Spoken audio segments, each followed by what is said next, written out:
Bonjour, dans cette nouvelle vidéo, nous allons reprendre le script que l'on avait fait dans la précédente vidéo, à savoir celui où l'on créait un tableau, où on le remplissait avec un premier bouton, donc le premier bouton qui permettait de remplir le tableau un à un. Donc à chaque fois qu'on cliquait, on pouvait taper du texte et le texte se retrouvait dans le tableau. Le deuxième bouton qui permettait d'afficher toute la liste du tableau avec des retours à la ligne entre chaque. Et la dernière fonction qui avait pour but de trier ce tableau. Sauf que on triait ce tableau à la seule condition qu'il s'agisse de nombres, puisqu'on compare chaque cellule du tableau et on compare est-ce que le nombre qui est dans chaque cellule est plus grand que le suivant. Et on aimerait bien, dans cet exercice, faire en sorte que l'on puisse trier par ordre alphabétique dans le cas où on n'a pas que des chiffres mais aussi des mots. Donc,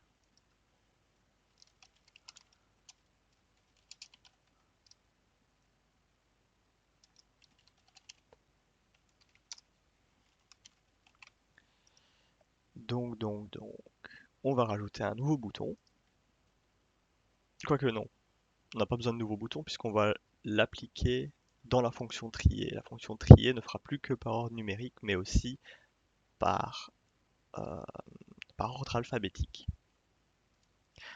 Donc, il suffit juste que je change ma condition qui était comparer lequel est le plus petit que l'autre par une fonction que l'on va créer et qu'on appelle AlphaTree. Donc AlphaTree pour un tri alphabétique. Et je vais passer A et B en paramètres. Donc les deux mots, les deux inputs que je veux comparer. On part du principe qu'il s'agit de texte. Je crée ma fonction AlphaTree qui prend A et B, à savoir deux mots que l'on va comparer. Et qu'est-ce que je fais? Je compare la première lettre. Donc si on a une chaîne de caractères et qu'on l'appelle comme un tableau, il nous sort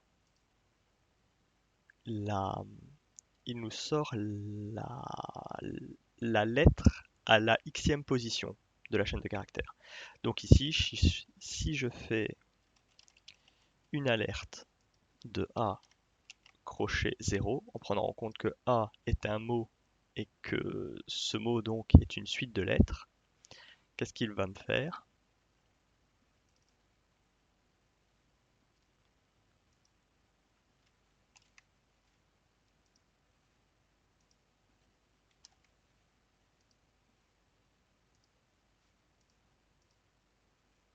Il m'affiche bel et bien la première lettre de mon mot.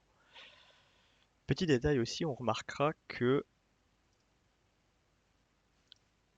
l'on les prend deux par deux. Donc qu'est-ce qui se passe si si je demande de trier mon tableau mais qu'il n'y a qu'une seule valeur dedans?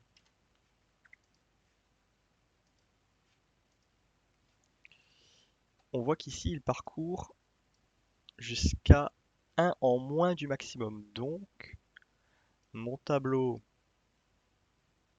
faisant une longueur de 1, 1 moins 1 est égal à 0, donc il ne rentre même pas dedans. Donc ici il n'y a pas d'erreur, mais à titre de vérification, c'est bon par moment de se poser certaines questions et de se dire oui, mais si jamais on essaie de faire ça dans tel cas de figure, qu'est-ce qui se passerait? Est-ce qu'il n'y aurait pas un bug?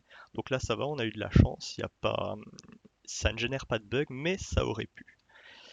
En l'occurrence, le fait de trier par mot plutôt que par valeur numérique pourrait être un bug. C'est-à-dire que si j'essaie de faire A est inférieur à B comme je faisais avant, et que j'entre du texte,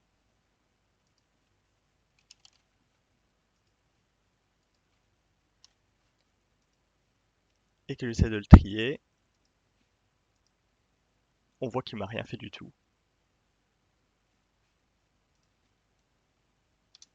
quoique.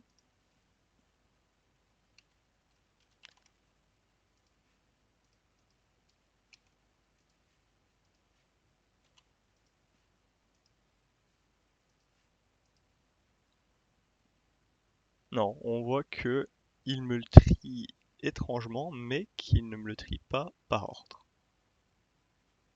Peut-être par ordre inversé. Dans tous les cas, c'est pas ce qu'on veut, il y a une erreur. Et c'est là que vient le cas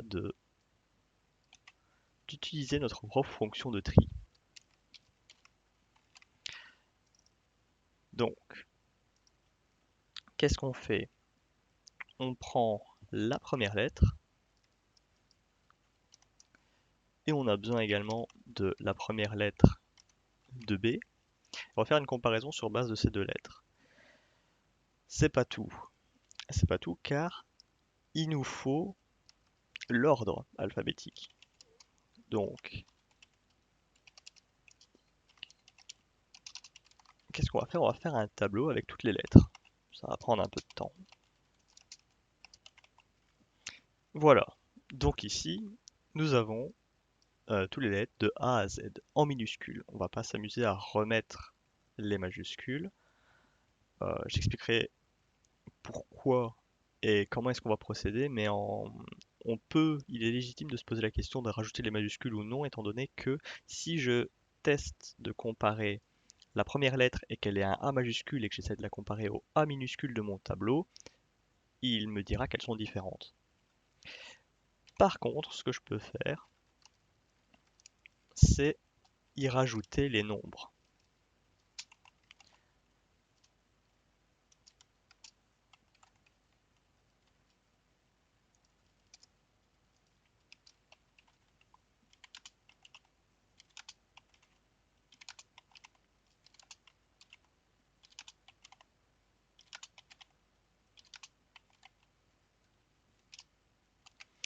Voilà. Alors, j'ai rajouté les nombres de 0 à 9 et on remarquera que je les ai placés avant l'ordre alphabétique.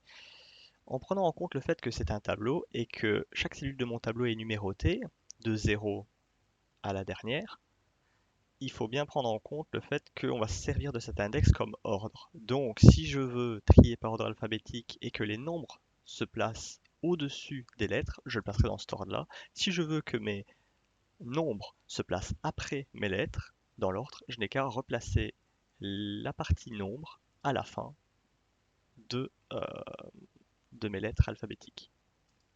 Donc vraiment, ce tableau nous sert d'ordre. Ce tableau-là, on ne va pas le trier, on va le garder tel quel, car on, on ne va pas le modifier, on va le garder à l'identique. Dans ce cas-là, on peut utiliser const. Const, on avait vu les var, les let, maintenant il y a const. Const, c'est comme une variable, sauf qu'elle est constante. On ne peut pas la modifier. Une fois déclarée, elle reste fixe. Ce qui est parfait dans notre cas, puisqu'on ne voudrait pas accidentellement la modifier. Donc on lui dit explicitement, ça ne bougera pas. Tu ne pourras pas le bouger, même si plus tard dans mon code j'essaie de le modifier, je n'y arriverai pas, il va me mettre une erreur. Donc, c'est bien, j'ai mes premières lettres de mes deux mots, mais je ne les compare pas encore, et j'aimerais bien les comparer. Comment est-ce que je peux faire? Eh bien, étant donné que c'est un tableau, je dois les comparer une à une. Si je les compare une à une, il me faut une boucle.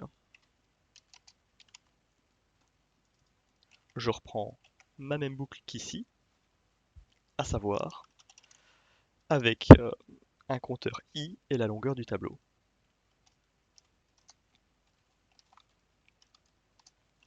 Alors, quel sera le but de cette boucle? Eh bien, le but est tout simplement de comparer a index 0, est-ce qu'il est égal à mon tableau à l'index de mon compteur, au moment où je suis en train de le trier dans la boucle. Sauf que, comme je l'ai dit, ici ça peut être A majuscule, et ici c'est A minuscule, il n'y a aucun A majuscule. Donc, je peux rajouter point to lowercase. Je ne suis plus sûr exactement de la syntaxe, donc pour être sûr, rien ne m'empêche d'effectuer une alerte que je peux même la mettre en dehors de mes fonctions, comme ça, au lancement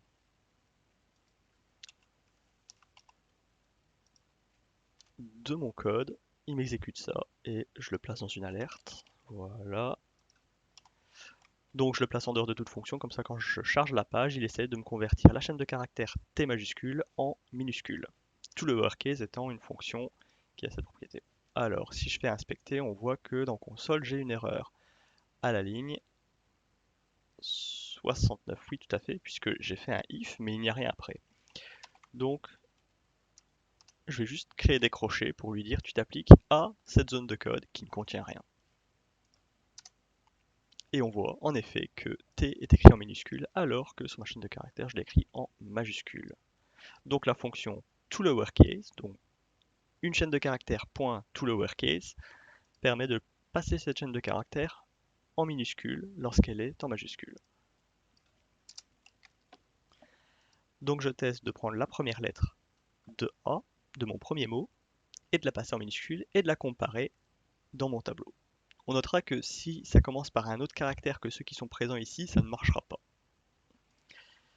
Ou plutôt ils se placeront tous dans l'ordre déjà indiqué, mais à la toute fin du tableau et il ne les remodifiera pas. Donc dans le cas où il est égal, qu'est-ce que je peux faire? Eh bien, je peux tout simplement stocker ce nombre. Je vais stocker ce nombre, je vais le stocker dans quoi? Eh bien, il me faudrait une variable. Donc let index A égale -1. Pourquoi je le stocke à -1? Car mon tableau commence à 0, donc si je ne le trouve pas, il me retournera -1. Ça sera le cas de figure où quoique je peux même utiliser ça.length, comme ça ils se placeront tous à la fin. Il faut bien se dire que ce que je donne comme valeur ici sera le cas par défaut, dans le cas où il ne trouvera pas la lettre qu'il lui faut. Étant donné que seulement dans le cas où il la trouve, il va effectuer index 1 est égal à i. I étant mon compteur sera donc une valeur numérique entre 0 et le dernier index de mon tableau. Je la stocke et je lui dis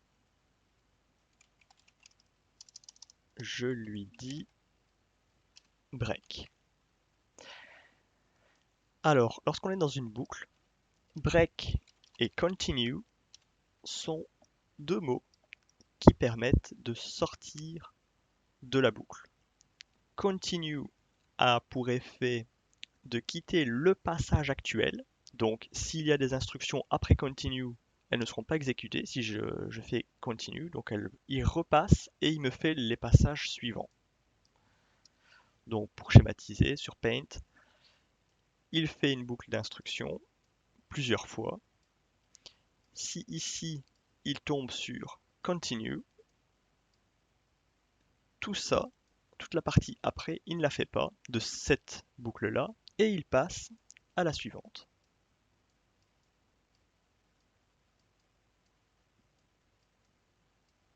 Voilà. Donc, continue lui dit le traitement que tu es en train de faire actuellement dans ce passage, tu l'arrêtes et tu passes au passage suivant. Maintenant, le break que l'on utilise ici actuellement, que l'on va utiliser, le break lui a à peu près le même fonctionnement, sauf que lui il coupe également tous les passages futurs. Donc il sort carrément de la boucle. Voilà. Donc ici on lui dit une fois que tu m'as trouvé la comparaison avec i, eh ben, t'as pas besoin de continuer à comparer tous les autres, tu sors. Je sors de ma boucle, index A contient l'index de la lettre dans l'ordre. Dans le cas où il n'a pas trouvé, il garde la longueur maximum, à savoir une valeur au-delà de Z, donc dernier des derniers. Ensuite, eh bien, toute cette partie-là, je la répète. Je la répète puisque j'ai traité A, mais je n'ai pas traité B. Donc, index B, I blablabla, index tableau B, toujours au premier, tac, tac, et dans index B, je stocke I. Voilà. Ensuite, j'arrive ici, donc j'ai stocké mon index de A et de B, donc leur priorité. Et maintenant que j'ai leur priorité en valeur numérique, il me suffit de répéter est-ce qu'index A est plus grand que index B? Autrement dit, est-ce que l'ordre numérique de la première lettre de A est plus loin que la première lettre index numérique de B? Si oui, ça veut dire qu'il faut que je les échange. Dans ce cas, je retourne faux. Ma fonction retourne faux. Dans le cas où c'est l'inverse, je retourne vrai. L'ordre est correct, donc je retourne vrai. Dans le cas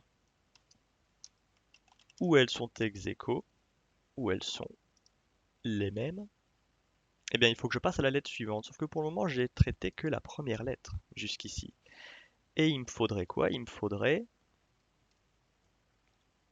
traiter à des index différents. Donc je rajoute un paramètre, et ce paramètre, par défaut, je l'initialise à 0. Ça veut dire que quand j'appellerai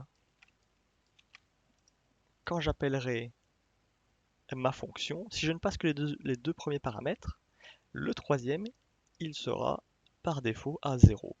Mais rien ne m'empêche d'en passer un troisième et de lui dire je ne veux pas l'index 0, j'en veux un autre.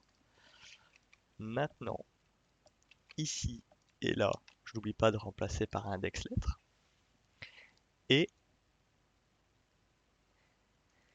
ces deux paramètres, je n'ai pas besoin de les maintenir puisqu'ils n'exécutent rien du tout. Dans le cas où ils sont identiques, eh bien je rappelle ma même fonction avec mes deux mêmes mots et cette fois-ci mon index incrémenté de 1.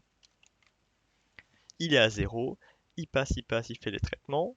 Si jamais les deux lettres sont identiques, qu'elles ne sont ni plus petites ni plus grandes que la deuxième, dans ce cas, tu me refais le même traitement avec les mêmes mots, sauf que tu prends l'index d'après, donc l'index 1, et ainsi de suite, jusqu'à ce qu'il y ait deux lettres différentes dans mes deux mots. Dans le cas où j'arrive au bout du tableau, ce qui peut arriver. Dans le cas où j'arrive au bout du tableau, eh bien, il faut tout simplement que je lui dise, il y a un problème, t'arrives au bout. Donc, if a.length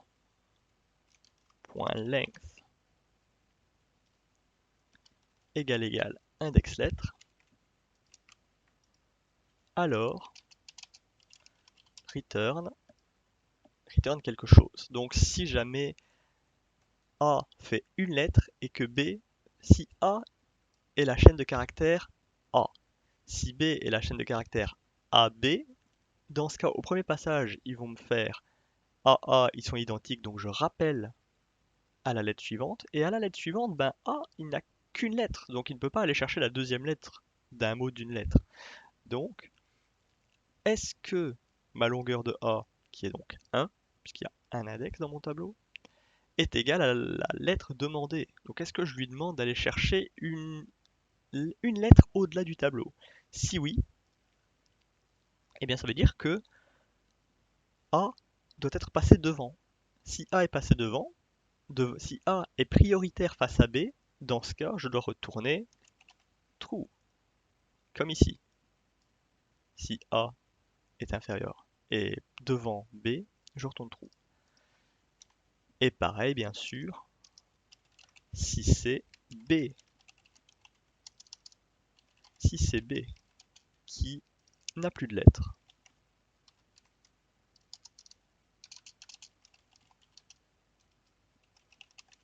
sauf que là on retourne faux.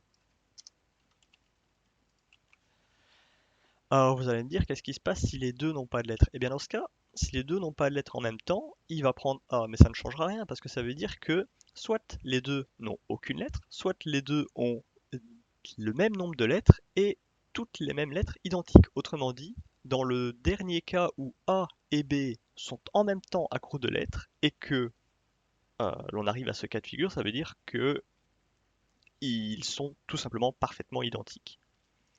Et donc, ce sera A qui passera devant, puisque c'est la première instruction, la première condition qu'on fait, mais ça ne changera rien puisqu'ils sont identiques. Donc, ce serait dire A passe devant A. Donc, il n'y a pas de modification à ça, ça n'a pas de répercussion, je vais dire. Donc là, théoriquement, nous avons notre condition de tri. Si je n'ai rien oublié, elle est censée fonctionner. J'ai pas besoin ici de rajouter un autre paramètre, puisque index lettre est assigné par défaut à 0, et c'est ce qu'on veut. Au premier passage, on veut prendre 0. Donc maintenant, on va voir si ça fonctionne, si je me suis pas planté.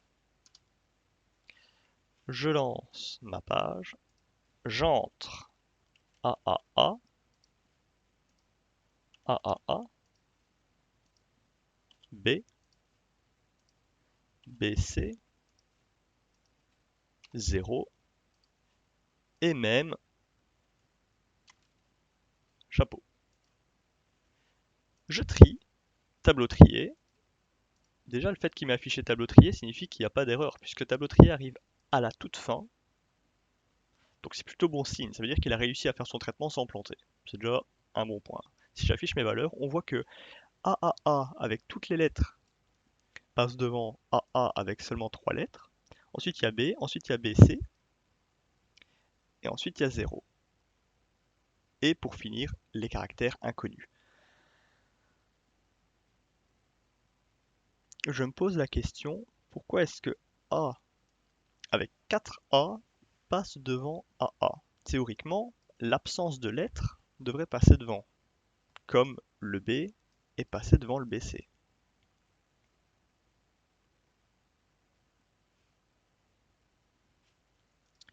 J'ai dû oublier quelque chose. Est-ce que mon tableau s'est vraiment trié?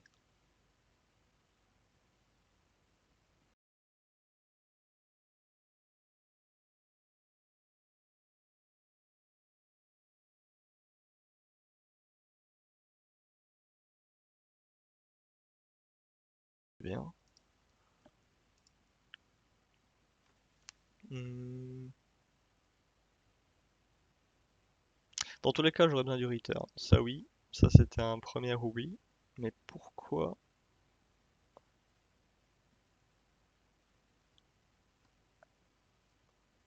est-ce qu'il ne veut plus maintenant? Qu'est-ce qui, qu'est-ce qui lui pose problème? De toute évidence, il fallait que j'utilise le return parce que sinon je l'exécutais mais je faisais rien avec. Or, il faut que je le retourne à la fonction qui va être retournée elle-même après, qui est la même. Index lettre 0, maximum size. Donc je serais tenté de dire qu'il se rappelle en boucle.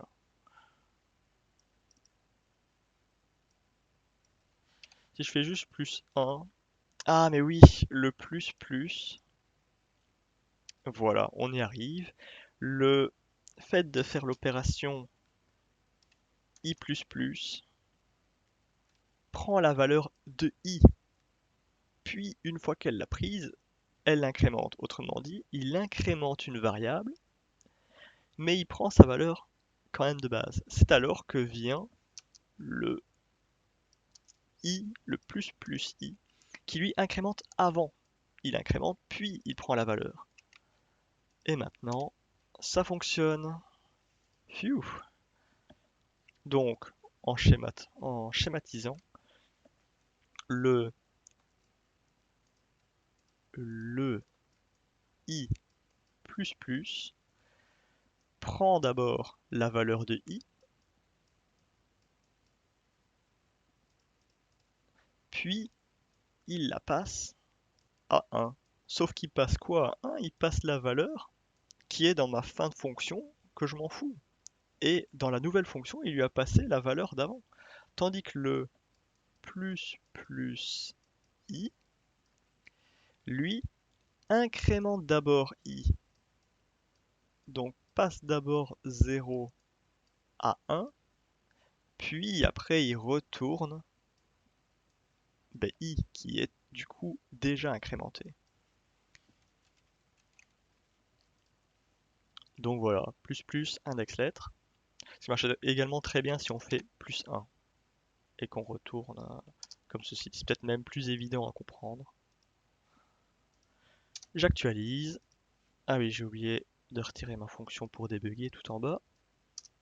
J'enregistre, j'actualise, j'entre plein de A, j'entre un A, j'entre un CB, j'entre un BC, j'entre un CA, j'entre des chapeaux, j'entre un 5, j'entre un 0, on trie, tableau trié, ce qui est déjà un très bon signe, valeur, et on voit qu'il m'affiche 0, 5, donc d'abord il m'affiche les chiffres, pourquoi? Parce que dans mon tableau j'ai mis les chiffres avant les lettres, le 1, seul A, parce que j'estime que par tri alphabétique, si j'ai plus de lettres, ça passe devant quelque chose qui a d'autres lettres. Ensuite les B, ensuite CA et CB. Donc on voit que les C, il a bien mis la deuxième lettre, donc il ne bug pas, si les deux premières lettres sont identiques. Il compare à ce moment-là les deuxièmes. Et les chapeaux, donc les caractères inconnus, sont tout à la fin. Voilà, on a enfin réussi à trier par ordre alphabétique. Je fais vite fait une petite parenthèse. On pourrait rajouter 2-3 boutons, histoire d'étoffer,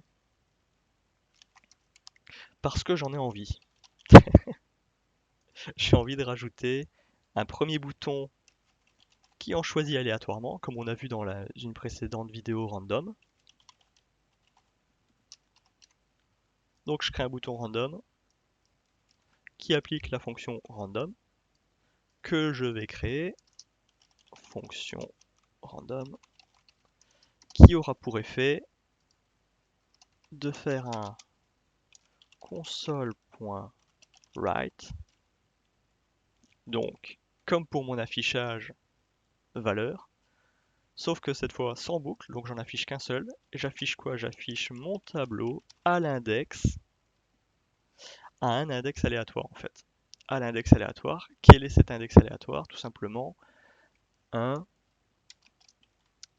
math.random, donc entre 0 et 1, virgule, fois tableau.length. Sauf que mon tableau, il faut pas qu'il prenne la dernière, donc moins 1. Je mets des parenthèses pour bien dire que je veux appliquer la longueur moins 1 avant la multiplication du random. Je l'arrondis, math.rand, et voilà. Qu'est-ce qui se passe si j'essaie d'exécuter ça? Clic, random, une erreur. Pourquoi? Console.write is not a function. Tout à fait, tout à fait. C'est document.write, pardon. Document.write. J'actualise, clic T, clic A, random, il m'a affiché T, il me semble. T, tout à fait. Qu'est-ce qui se passe s'il n'y a qu'un seul élément? T, random, il m'a choisi T, ça marche. Qu'est-ce qui se passe si j'ai pas d'élément? Undefined. Ah, petit problème. Donc je rajoute une petite condition. If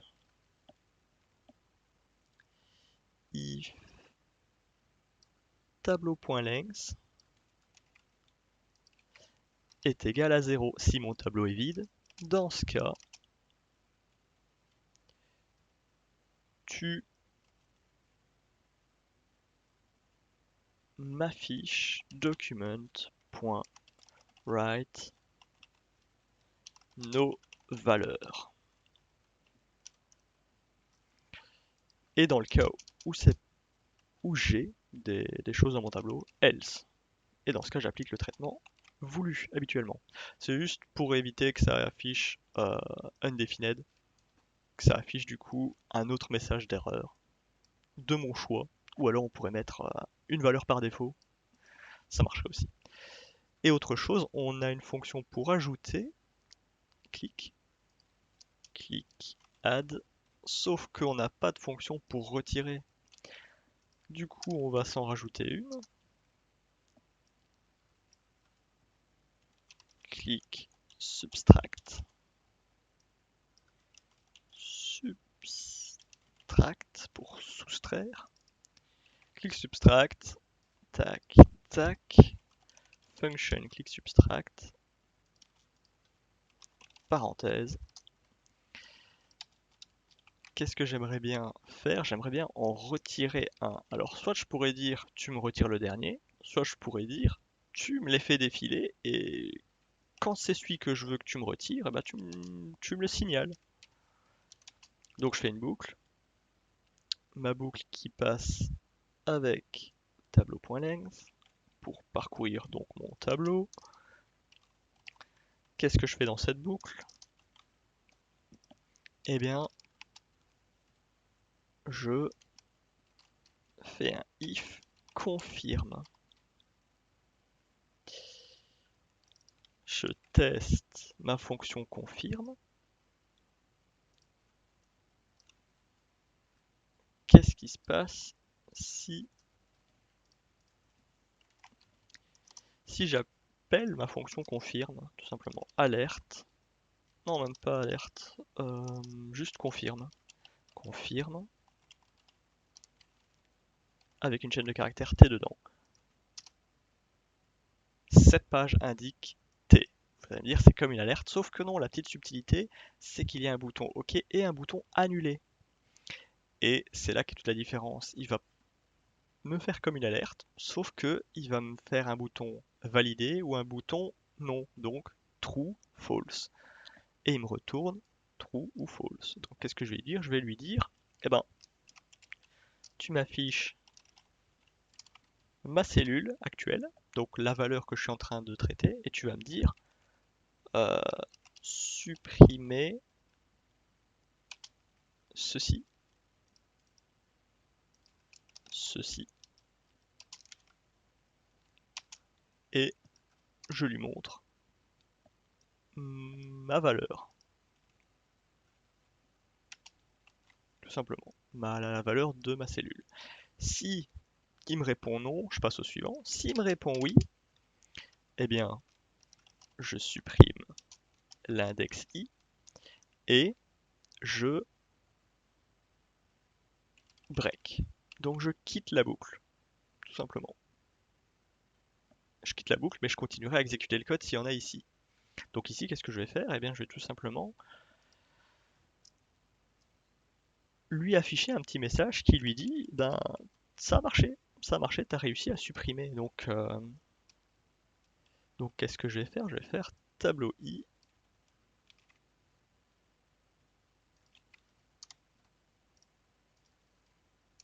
a été supprimé. Voilà, pour confirmer que ça a marché. Sauf que tableau i, à ce moment-là, je l'aurais supprimé. Donc je vais le stocker dans une variable. Donc let supr value est égal à tableau i. Tac, j'utilise donc supr value. Et maintenant, eh bien, je supprime cette valeur de mon tableau. Comment est-ce que je fais ça? Eh bien, je fais tableau point euh,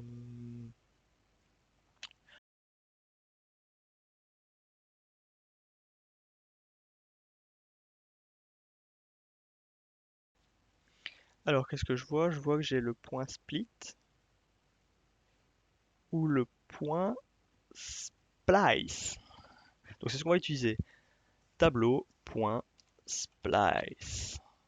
Qu'est-ce qu'il fait, splice? Eh bien, il retire n éléments du tableau et les retourne en array.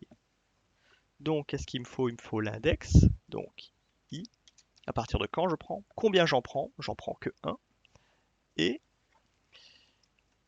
tout ça, je le stocke directement dans ma suppression, puisqu'il les retourne, et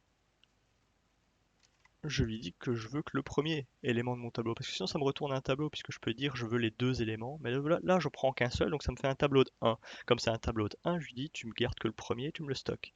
Ça c'est pour le stockage, et cette action-là a pour effet également de le supprimer. Donc on va essayer tout de suite, est-ce que ça a marché? Alors, j'ai oublié mon confirme, je le retire, j'actualise, voilà. Clic add. BBB, CCC, clic subtract. Supprimer ceci, non. Supprimer ceci, BBB, oui. BBB a été supprimé. Ok. J'affiche mes valeurs A et C, et il n'y a pas de B. Voilà, c'est tout pour aujourd'hui. J'espère que ça vous aura plu, et on se revoit très bientôt pour d'autres